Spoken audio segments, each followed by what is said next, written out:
Hello everyone, it is Thursday, November 5th. Welcome back to Esports Playmakers. I am your host, Paul Vaughan, joined today on the virtual desk by Kate Swearingen, the Esports Coach of Edmond Memorial. Kate, thanks for coming on the show. Thanks for having me. I almost expected a round of applause. We actually had two little small blunders there trying to get the show started, but we are here. And before I begin, I want to give a quick shout out to HyperX, Equinox, Click Gaming, and Human Mode, our OCUs, and Esports Playmakers' biggest sponsors. Thank you for your continued support. So, Elizabeth...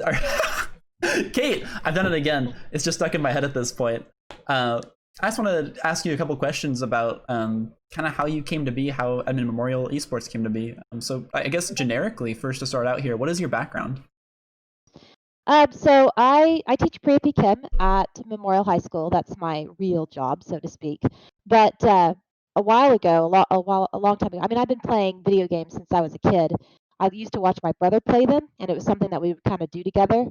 And when I was young, my brother used to tell me that he would have me play Kirby with him because it was harder than playing with the computer. So that was kind of where I got my start, was, playing with my brother.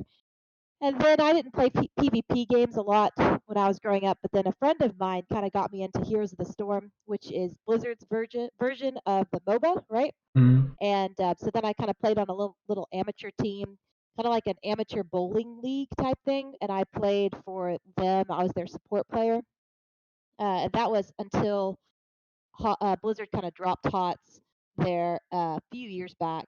And then I've been looking to coach high school esports for a while. I knew it was something that I wanted to do. I wanted to bring esports to the high school.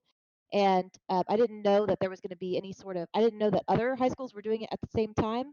But when I started talking about my background in class, not one of my students, but one of my students' friends came to me and said that he wanted to play League of Legends.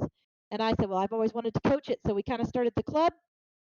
And then this year we have a class. So that's kind of how things kind of rolled out. Awesome. So at your school, would you say that esports is considered on the level of like a regular varsity sport, or is it more of like a club activity / class? I think it depends on who you talk to. But for me, I kind of consider it there that we have our own practice 7th hour, so we're in the same slot as sports has. So they're 7th hour sport as well. We kind of have practice time that goes past it. So we're like any other sport, but I think depending on the person that you talk to, we make it categorized more like debate or academic team. But it's not like that's a bad thing. It's just they don't really know. People just don't know where to place us. Mm-hmm. So they think of us in terms of like practicing and how we play together as a team, as a sport.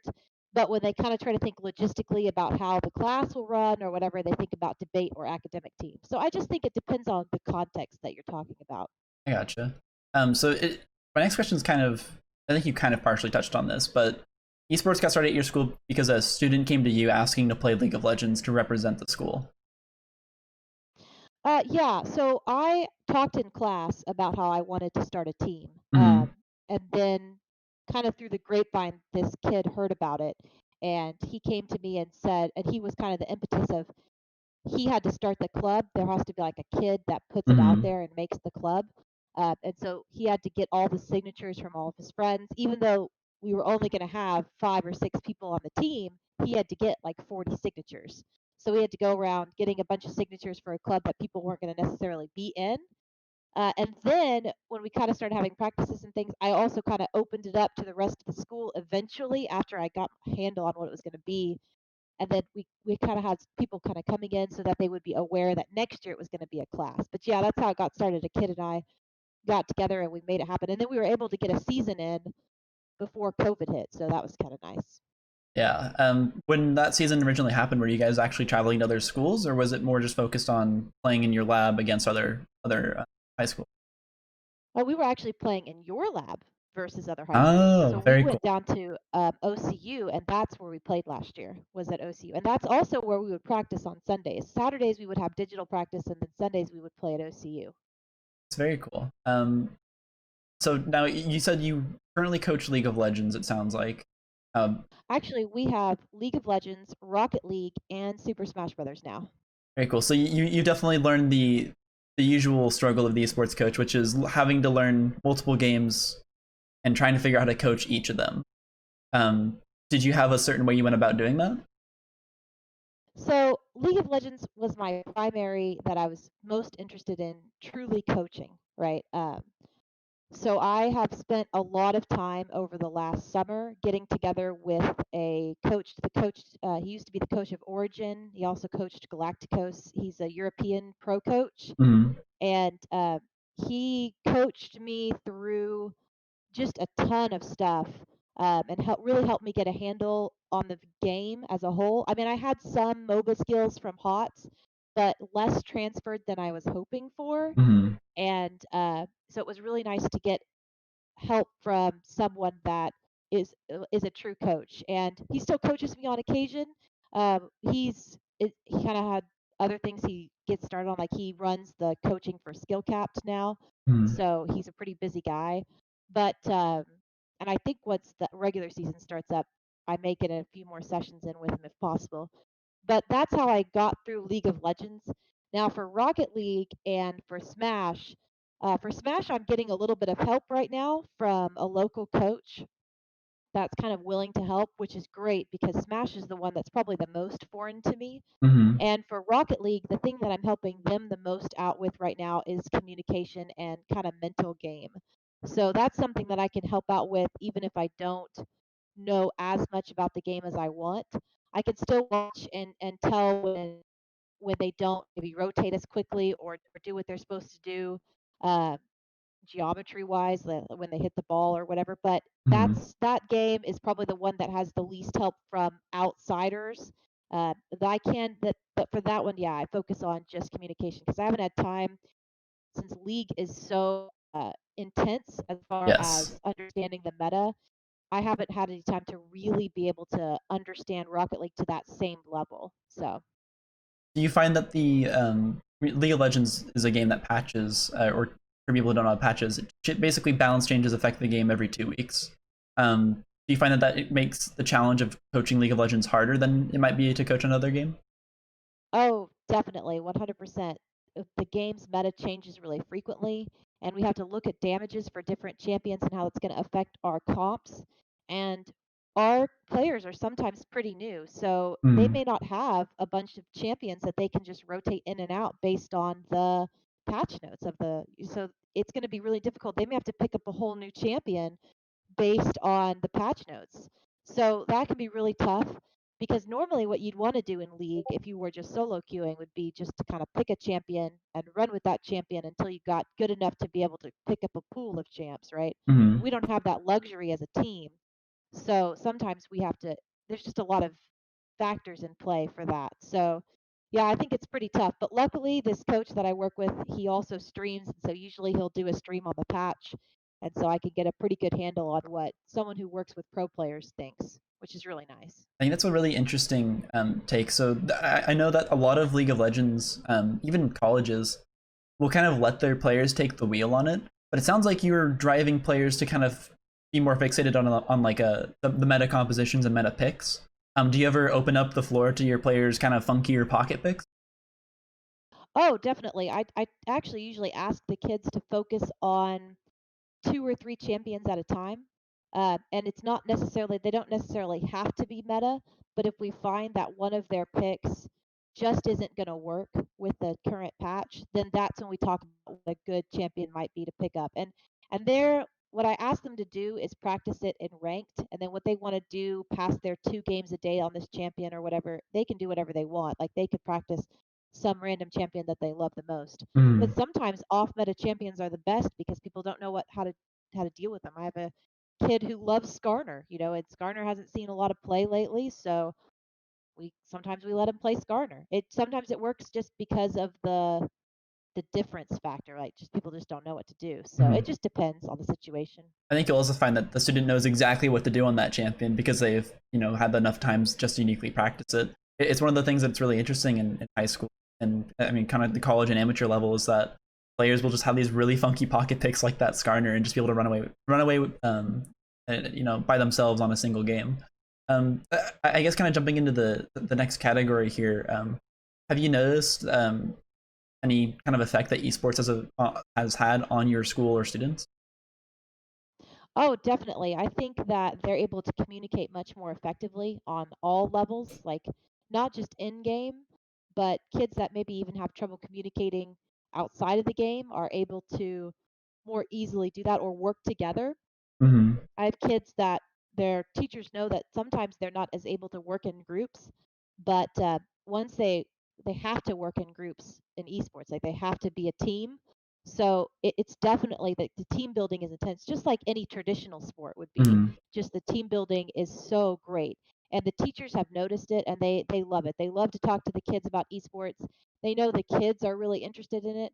And the other thing it allows the teachers to do, it allows the teachers to connect with those kids because teachers love to grab onto something that will help them understand the kid and the kid understand that they care, Hmm. and then this is one of those things that they can talk about, and then the kid knows they're interested in something that they're interested in, and anytime you can help a relationship, then the kid's going to do better in your class. So most teachers that I know, they just love that there's something out there for the kids to do that they can then help, like they can watch too. In fact, I know teachers that will sometimes watch our stream just so that they can talk to the kids about it the next day. So Well, that's actually super interesting. You said you guys are streaming your matches. now we've been streaming some of our scrims. Hmm. That's just on Twitch, yeah. And we have a YouTube channel too, I believe, but I'm not sure we've been able to stream to that one yet. I think YouTube has some kind of funkier requirements around it, but I'm really interested. Are you guys like running a full production? Is it just kind of having a student stream their perspective? What is your production level, I guess, at your school with the with streaming? Now we're not actually at our school when we play, so we go to a different college's facility now that's a little bit closer. But Hmm. we don't have a like a huge production setup. We just use one of the random computers that they have, and they run it through Streamlabs. And I just have two students that are more interested in the streaming portion of esports than the actual playing portion of esports. And so those two are my casters, and they want to cast every game. And so they're the ones that do all the research and their practice logs. I actually do practice logs for all my kids, and their practice logs, they're either watching games and they're taking notes on the different storylines that take place during a game, or they're practicing casting over a professional game. So they're actually practicing all that. That's kind of our production. They're in control of that whole side of it. I'm not really in it at all, except to kind of watch to make sure everything stays school appropriate. Yeah. So that's actually super interesting. Are those students who are more interested in production a part of the esports class or more on the Yeah, club side? no, they're in the class and they're actually getting jerseys and all of that too. So they're in it. In fact, sometimes they'll jump in and play the games, and I actually think that's critical too because if they don't play the games, then they're not going to have enough game knowledge to really be able to cast. So they'll jump in. They have to be a part of every single game. Not like they don't have to be a part of every single game that's played, but they have to understand and be able to jump in on different games so that they can play. It's almost like me, right? They have to understand enough to be able to say the technical terms that that are required. So for Smash, that's the one that's been the most difficult for them because there are so many different things they have to learn for that one. So my Smash players are trying to help them by creating a list of terms and defining it for them. That's super awesome that you have collaboration across your teams and production. Sounds like you have like a really good environment for even the students helping out each other, and like even that in its own way is a way for those students to learn, teamwork, working with groups, and working with people who don't fully understand what you're doing, and applying what they've learned and giving it to other people. Um, Yeah, we really try to keep it positive, and we try to. My theme this year is to leave a legacy, so they're all trying to do their best to keep everything super on and above board, and it's been even more positive than I thought it was going to be. None of the kids Some of these kids don't have a lot of other extracurricular activities, and this is it for them. And mhm. so it's just been pretty amazing to see how well they work together. That's great. Yeah. Kind of jumping back in the past a little bit, although it's still the present. I did want to ask you, how has COVID affected your high school season? So we were supposed to have our two Smash qualifiers in the fall, and then Rocket League and League of Legends were supposed to be in the spring. Those were supposed to be my only spring sports, but everything's been pushed back to the spring right now. Uh, and So for now, the biggest change is that. And then, of course, last year, we were supposed to have playoffs for my League of Legends team, and we weren't ever able to do that. There was also one team I think we were supposed to be able to play, and we never got to play them as well. So it's actually slowed down in some aspects because there's other teams that just can't play against you guys, or you know, like what's affected them to prevent them from being able to play? Oh, well, the qualifiers themselves got moved, but as far as last year, that match just got canceled because all extracurricular activities for public schools were canceled Mm-hmm. when school got canceled last year. Or, got it didn't get canceled, but it got Temporarily moved with a yeah. slight cancellation. Yeah, the wording on it's probably pretty funky. um, kind of touching on that, I believe you guys are a part of the OESL, which is for those who don't know, the Oklahoma's High School Esports League. Have you guys participate in any other high school tournaments or leagues? No, we're really just focused on OESL at the moment. Um, and I think additionally with that, there's been talk within the OESL of being forced to remove League of Legends. Has your school had to prepare for that at all, or are you guys like looking at moving to a different league that does offer League of Legends? Not sure what we're gonna do if League of Legends gets cut. Um, we'll have to cross that bridge, I think, whenever we come to it. Mm-hmm. But yeah, I think we may just have to do play VS. I'm not sure. For sure. Um, so this was kind of like a roadblock, right? Were there any other big roadblocks you guys had trying to start the team, like way back when it was first starting out, or even like later on through COVID or something like that? Yeah, I think the biggest thing actually was last fall, before all the craziness started around here. Mm-hmm. It was just sort of the education of the people around the stakeholders, so to speak, kind of helping them figure out what was really going on because they just didn't know or maybe understand. They were aware of the kind of the phenomenon, and I think a lot of the UCO press or the OCU press rather was really helpful with that too because it made it even more obvious what we were jumping into. But they just didn't quite understand, and so there was a little bit of education that had to go on in order for the buy-in to occur Mm-hmm. at the upper level. So Well, do you remember, like, I feel like whenever this kind of thing happens, there's usually like a moment that it clicks for people. Were you able to find like what the definitive thing was that got them to kind of flip over from being a little unsure about esports to being on board with it? yeah, I think that for my upper level administration and for the Board of Education, it's just all about the kids. When they realized when my kids came in, they were still unsure even up to the point of the actual board meeting where they were going to vote whether we were going to get to have it or not. And then when my kids attended an actual board meeting and sat right in there and watched them talk about it, I think for some of them, they realized that this was having an impact on them. Or I could tell the story about these kids. I made my initial team last year. They were the first ones ever, right, to be esports in all of Edmond. Mm-hmm. So I thought that was a pretty big deal. So I made them these little ornaments, and I could tell the story about these kids who would carry these ornaments with them to class, and that made an impact on the board members also, just to see how much it meant to the kids, how it kept them connected to the school, pass their classes because if they weren't going to pass, they weren't going to play, and it just built a huge team. So to see the kid connection was the biggest deal to them, and that's what helped them see the value in it. I think that's actually super interesting. You said you guys made ornaments. Can you talk more about what that was like and what you gave to them? Oh, so I made them. They were just these little I just went to Hobby Lobby and I bought like some crafting supplies myself, and I kind of wrote their names on them, and then I wrote like their position and their in-game name, their gamer tag, right? And then I just wanted them to have something permanent that they could have every year to remind them that they were the reason why Edmond had esports, right? So I I I don't know. It was just something that I did that kind of just occurred to me close to Christmas, and I was like, I'm just going to do this and kind of hope that it helps them realize that what they're doing is huge. So I think that's super cool. Definitely, it is sometimes hard to grasp. I think in the moment for just how big what students are working on. What exactly are they like working for? What is the impact it will have on the future generations at your school? And it sounds like you guys are building this awesome program. Um, Now, one thing that I think that you said was interesting was you were kind of having your students teach each other a little bit about the games and stuff. I myself, with my students being college students and kind of learning the ropes of esports and what goes into it, I sometimes let them take over on smaller tasks, such as like scheduling a scrim for me. Are you able to give out some of these or delegate some of these tasks to high school students ever?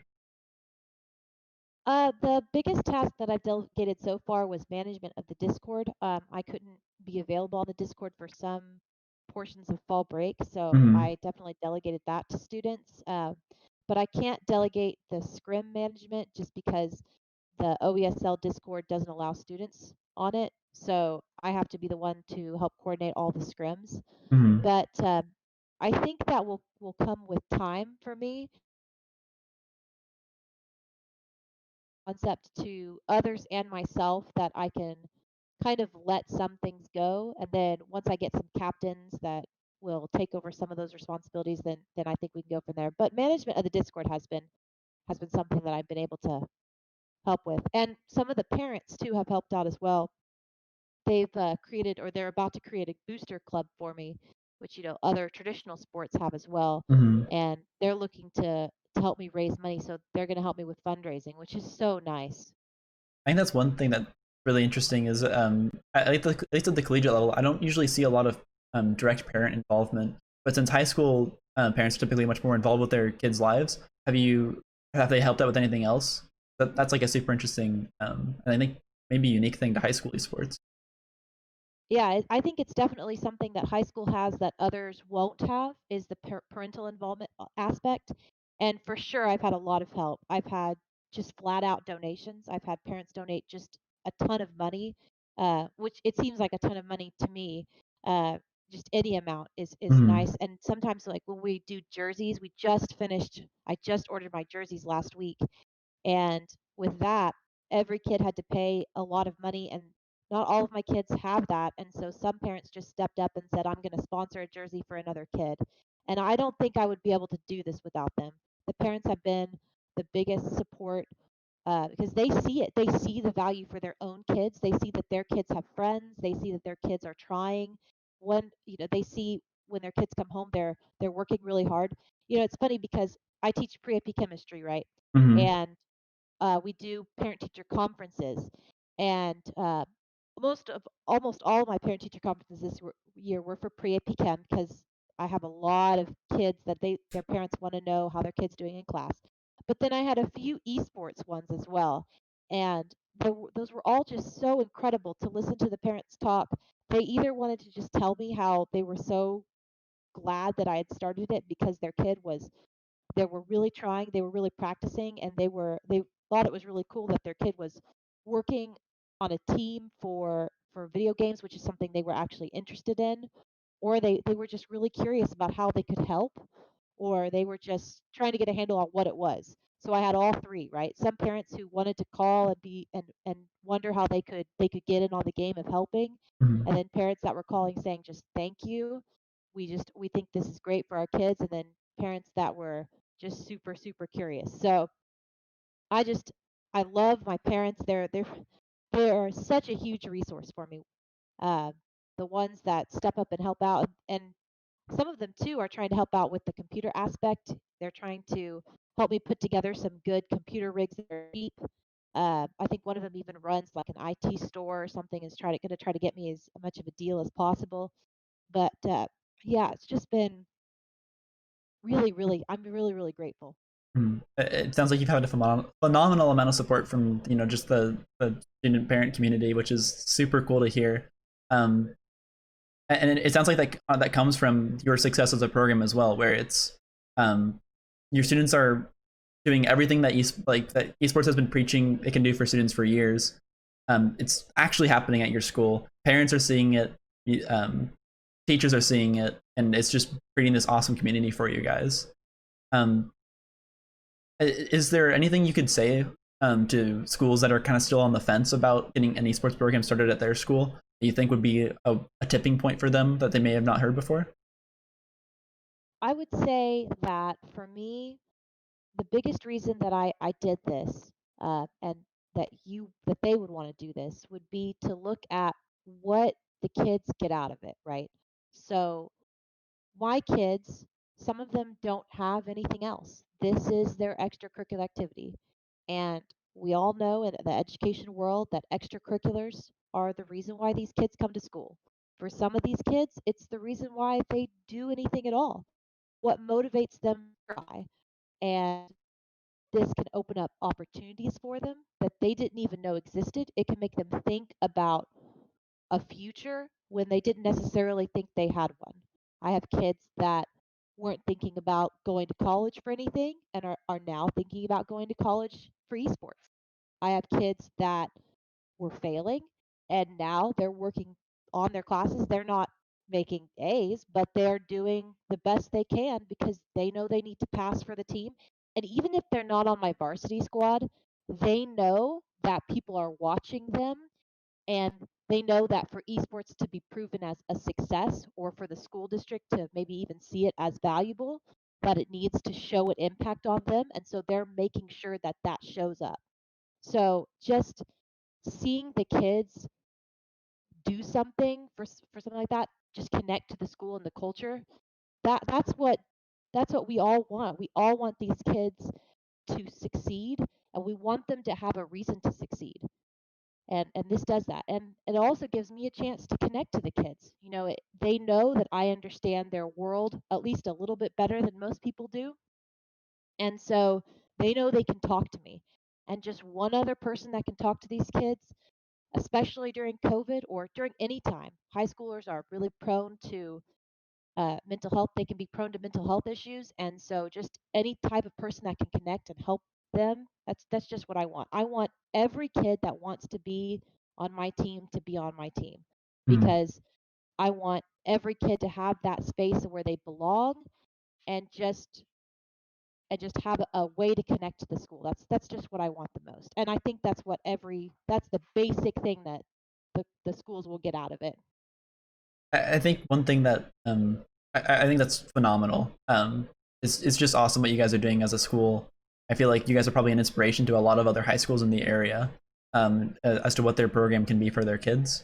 Um, One thing that I think a lot of people don't know about trying to get into esports is the surprising amount of hats they're going to have to end up wearing in order to make a successful program. Were there any new roles, new jobs, new things you had to learn that ended up surprising you that you could maybe talk about that to help prepare other people looking to get into esports? Yeah, so I knew I was going to have to be a coach, and I knew that I was going to have to be uh, kind of organize scrims. I was never a question in my head, Mm. but I didn't necessarily understand how much I was going to have to uh, make friends necessarily outside of my school, right? I was going to have to get together with community members and uh, be ready to be outgoing and just try to build up community support, maybe not just from parents, but from other aspects in the community. So I think that was the biggest change, just going to events and meeting people for like that I didn't know that I wouldn't necessarily know. For me, that was different. I'm not quite used to that. I'm used to knowing that my students are going to come in, meeting them, meeting their parents, but not necessarily meeting business people, right? Unless they're my parents. But then it's a little different because they're parents. Yeah, So I think for me that was the biggest one. esports is definitely a network. You'll find that so many people are connected in really unique ways, and you'll find friendships across states that you never thought you'd ever end up having, or even meeting. But then you meet them at some random convention for esports later, and I think down the line that'll just that network will continue to grow, and it's just awesome to see a community so united by like one thing coming together to keep on pushing forward esports and at the education level. Um, I don't really have any more questions for you, but everything that you've said is super awesome. Is there anything that I didn't touch on that you'd like to talk about your program? Um, Anything like that? No, I love my program. I'm so glad that the kids have it. So just any chance for them to do that is great. So Mhm. I don't Is really have anything to say. Thank you. yeah, for sure. Is there anything you'd like to plug? Yeah, our Twitch is Memorial Bulldog. We don't stream too often because we're not able to get scrims too often, but you can follow us there for updates. We're looking to try to build some good other things, but I'm not sure if I'm online all the way. So Could that would you be. could you repeat that last bit? Voice got a little bit robot-y there. Oh, sorry. All good. So our Twitch is Memorial Bulldog, Mhm. and we're looking to build some other social media presence, but we're just not quite online yet. All right. Well, if you do end up finding those social media channels or end up building those out, definitely message me. I'll get those put down in the description with this video. But with that, I'd like to give one more shout out to our sponsors. Thank you, Equinox, Human Mode, and Click Gaming for everything you guys have done for us. We'll be hopping off here. This has been Esports Playmakers with Kate Swearingen. Got it right this time. And we will see you guys on the podcast next time.